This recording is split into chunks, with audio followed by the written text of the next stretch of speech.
I think we have a David Menzies Queen's Park protest video, and he's going to roll it right now, right?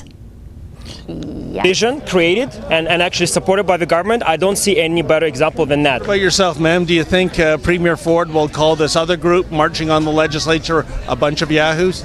Probably not. He's probably going to be scared of being called politically incorrect, so no.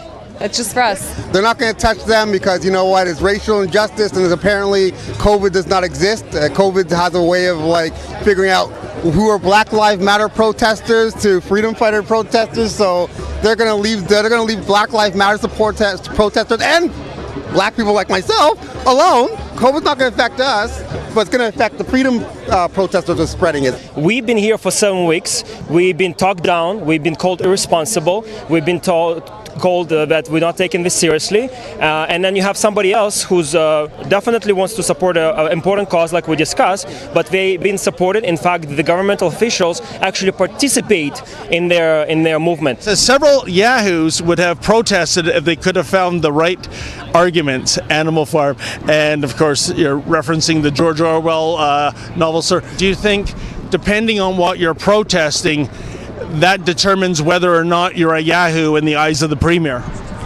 Yes, I think he has double standard. But you know, like, I think like this is not good to call somebody yahoo, and I think he kind of like stay away from me now. I'm very proud to be one of the yahoos there, standing for my rights. But again, yeah, he's just a political puppet. He's nothing like his brother, who actually would take a stand and mean it. He's just a liberal puppet, like the rest of them. What concerns me is the sort of corporate sponsorship of the sort of political, social issues of race. For some reason that gets everybody's blessing. But when people come out and stand up for their country and their liberties and their civil liberties, then suddenly we're enemies of the people. I don't get that.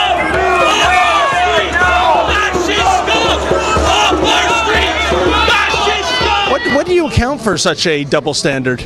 Again, the hypocrisy of this government is incredible. We actually were here on Tuesday and Wednesday when the Ontario Parliament legislation was in session, right?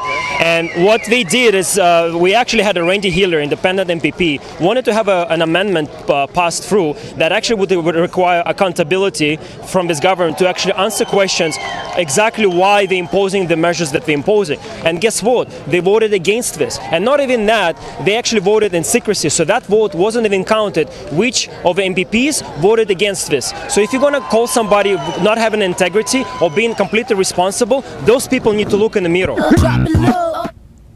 Well, I'm back. David's back. Sheila's here. Apologies for my return. Well, what a barking mad bunch of yahoos, eh, Ezra? You know what? I have to tell you, I mean, I've watched so many of your interviews from Queen's Park. They are, to a person, well-informed, well-argued. They know exactly why they're there. Yeah. What a contrast to the rent-a-mob who, it's the weekend again, which placard am I being handed this week? I don't want to talk to journalists because they'll expose how stupid I am.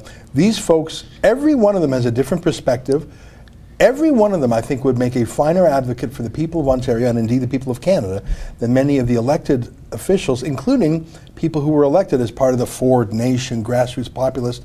I'm afraid that Doug Ford is losing his way. And I think you're right, because the vast majority of people I interview, Ezra, when I say, who did you vote for back in 2018, if you don't mind me asking, it's almost 100% PC. This is his base. And I want to get your perspective on something, and you too, Sheila. What I notice about these protests, especially when they're right of center protests, libertarian protests, however you want to describe it, there is an incredible lack of profanity.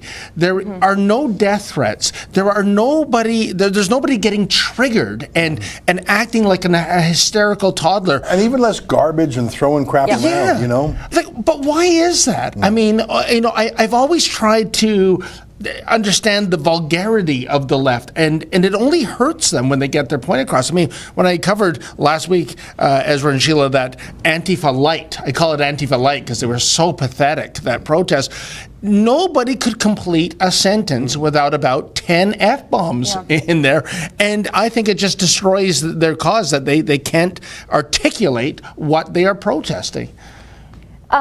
I know in Alberta, and if you've seen any of my coverage of the Bill 6 protests, and the carbon tax protests, it's overwhelmingly a family event. And when they're organizing, they're saying, it's family friendly, bring your kids, this is about their future.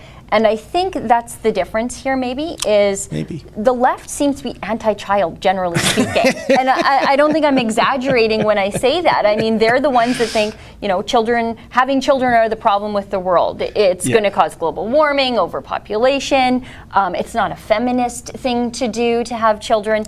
Whereas right-wing protests, we embrace kids and we go to these protests as conservatives because we care about the future. This isn't just about us, it's about them too. And so I think that's reflective in the attitudes and the behavior of the people at these protests. I think there's one more thing. A lot of leftist protests are essentially destroy the system, tear down the system. Yeah. I don't even know what I want, but I know what I don't want. Whereas if a conservative goes to protest, he says, well, I'm part of the system, so let me express the changes I want within the structure, because I know the structure is essentially humane and civil, and I don't want to burn everything down. I just want to fix this one problem. Yeah. And that's the difference. Why these broke nigga always crying about something? Either you living like a hoe or you dying by something. Why these broke nigga always crying about something? Either you living like a hoe or you dying by something. Your balls will thank you.